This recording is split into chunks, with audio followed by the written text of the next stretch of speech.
What's going on, fam? How you guys doing? Go ahead and hit that subscribe button, and I hope you like this video. Now, this video is late, and I know it's late, and ain't nobody probably even care about my opinion anymore, but it's been sitting in my DVR because I just wanted to share my 2 cents on the second half of the Bobby Brown story. Now, the first half of the Bobby Brown story I already dropped. Y'all can go and check that out. The second half of the Bobby Brown story is going to be real quick, but this is what I'm going to say. I feel like Bobby Brown used this movie to dispel, respond, what's the word I'm looking for? Expose his side of every story that has ever been written about him. And so I feel like the second half of the story was very disjointed. I felt like he just went from headline to headline to headline saying, okay, remember that time when I was in that drunk driving accident and the headline read, Bobby Brown getting in an accident in Whitney Houston car?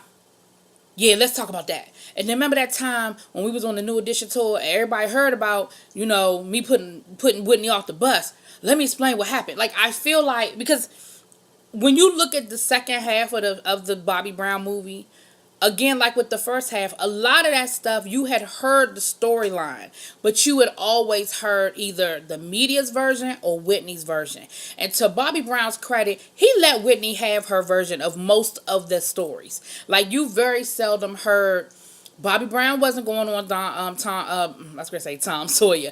Bobby Brown wasn't going on Diane Sawyer telling his side. Bobby Brown didn't do an Oprah Winfrey video.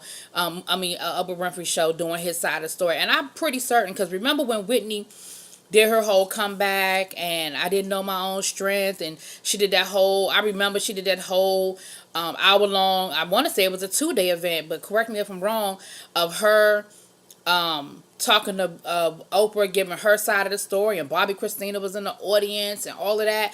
I remember that. And I remember that whole time thinking, Bobby ain't saying shit.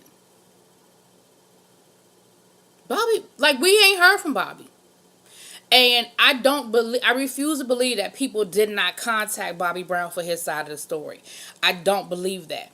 I believe that for whatever his reasons, and only Bobby Brown knows his reasons, but I think his reasons were out of love.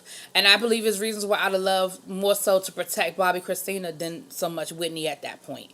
Because I do think things got really nasty and bad between him and Whitney. I absolutely think, just like a lot of married couples who go through some really bad shit, and it's exasperated by drugs and alcohol and infidelity.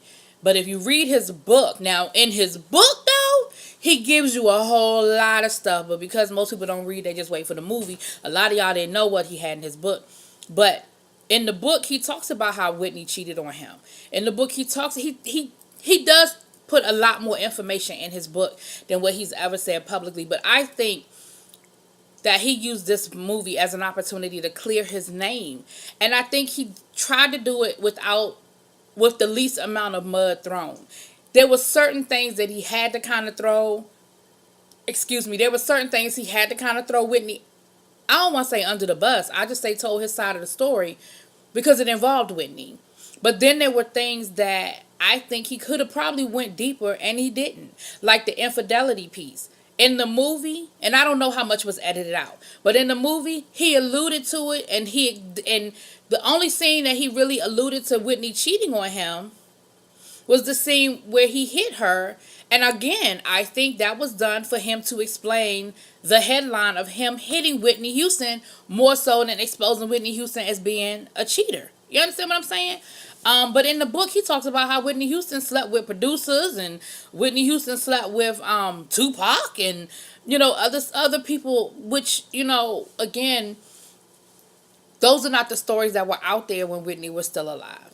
And I just think a lot of that was to protect Bobby Christina more so than Whitney. Now, do I think some things were embellished, like that last scene with him and Bobby Christina after the funeral? I don't know if that really happened. Now, I'm not calling Bobby Brown a liar, so let me say that, because I'm saying I don't know if it happened that way. I don't know if they had this great reckoning before she passed away, before she slipped into her coma. I don't know if they did or not. I do believe that Whitney Houston's family had a lot to do with keeping Bobby Christina away from Bobby.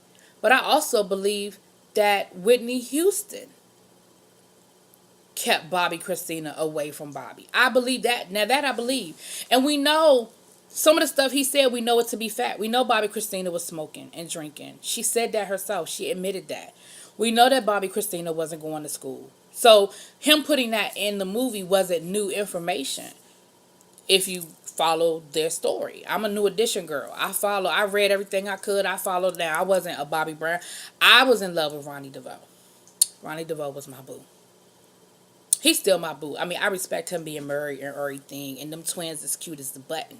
But I still love me some Ronnie DeVoe, okay? And every time they came through DC, I got my backstage picture and everything, okay?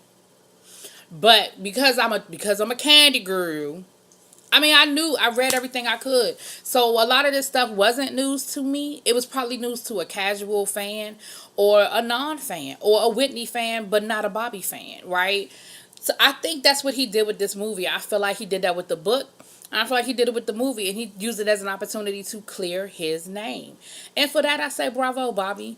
I think we're well overdue, and I think that was more than enough time passed for you to be respectful. But I also think it's time that the world understand that you're not a bad guy. Like, you've made some bad decisions, you've made some mistakes, and you probably have some regrets about how you handle some things in your life, but you're not no bad dude. You were a young guy from the hood that was thrown a lot of notoriety, not a whole lot of money, but a lot of notoriety at an early age, and you did what a lot of young people with notoriety do. You wowed out. You wowed out. You know, you didn't blame Whitney for everything. Like when they, the part that asked about, well, how did you go through 25 when him and Alicia were talking when they were dating. Hold on, let me get to Alicia in a minute. When they were dating, and Alicia said, "So you mean to tell me you spent how did you spend 25 million?"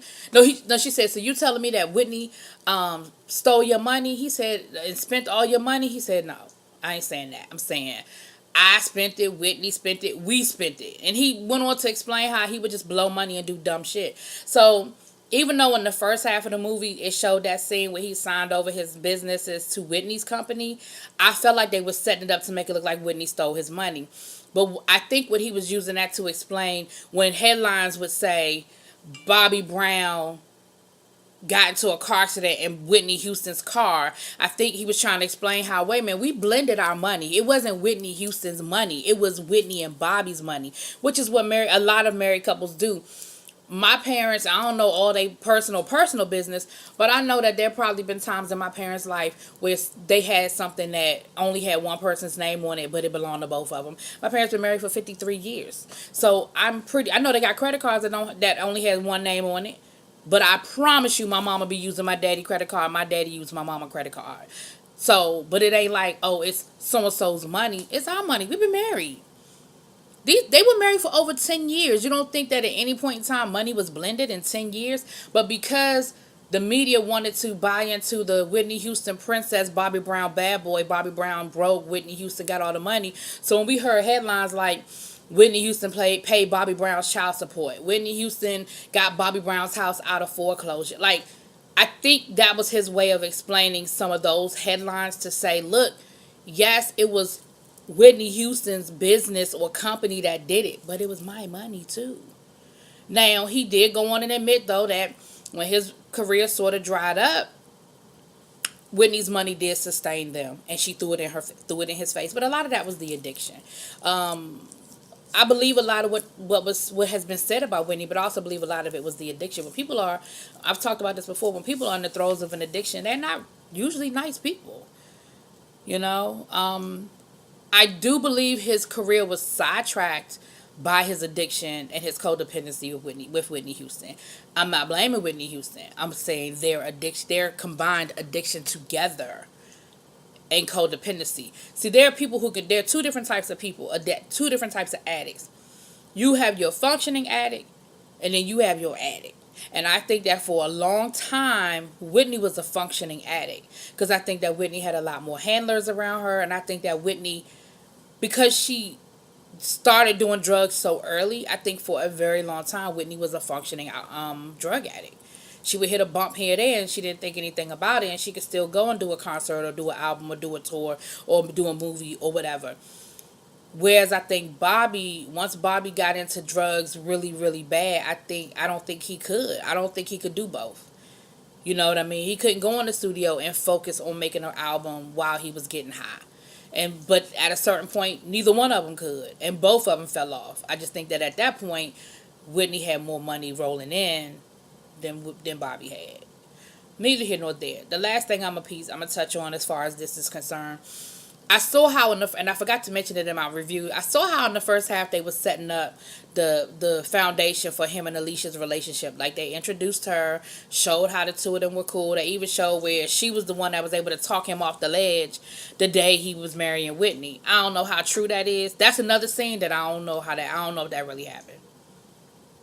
Because if I know Whitney Houston the way that Whitney Houston has been portrayed in all 50 movies they done made about Whitney Houston, I don't know how Whitney Houston would have felt about some woman rolling up in her soon-to-be husband's bathroom the day of the wedding, and she the reason why he was able to come out the bathroom and marry her. I don't know how she'd have felt about that. I don't know how that would have went down. That Newark girl, I don't know how she'd have rolled with that. I mean, obviously they knew each other before. I mean, they knew each other, you know. I just don't know how close their relationship was. I just don't know how true that scene is. That's just me. The other thing that Bobby brought up in his book was how Bobby Christina and Whitney used to call when he was with Alicia, when he first was living with Alicia, would call Alicia's house and she would get Bobby Christina to tell Bobby Christina, tell your daddy to come home. Tell your daddy to come home. And I do believe Whitney did those things. I believe that Whitney went back and forth with, I don't want to be with you, Bobby. Bobby, come back. I don't want to be with you, Bobby. Bobby, come back. And I think, again, that went back and forth with the addiction. Because they were so codependent for so long. So I believe those stories. And I think that contributed to a lot of Bobby Christina's anger towards her father. And it's unfortunate because that's something that can never come back. But I do believe that a lot of that is legit. I do. I believe that a lot of that is valid. So that's my 2 cents. I think that, I mean, it wasn't the best produced movie and all of that. But I think the purpose of it was to just let Bobby tell his story. And yes, his book came out, but y'all know y'all don't read. How many of y'all read the book? Y'all was waiting for the movie. But with that being said, you guys, it was what it was. You know what I'm saying? Like, it ain't no masterpiece. It ain't gonna win no awards. It's not gonna win no awards. But I think the purpose of it, I think it met its burden or its purpose, which was basically let everybody know Bobby's side of the story. So y'all let me know. I know I'm late, but y'all agree, disagree, what's up? Y'all see it? What's good? Let me know.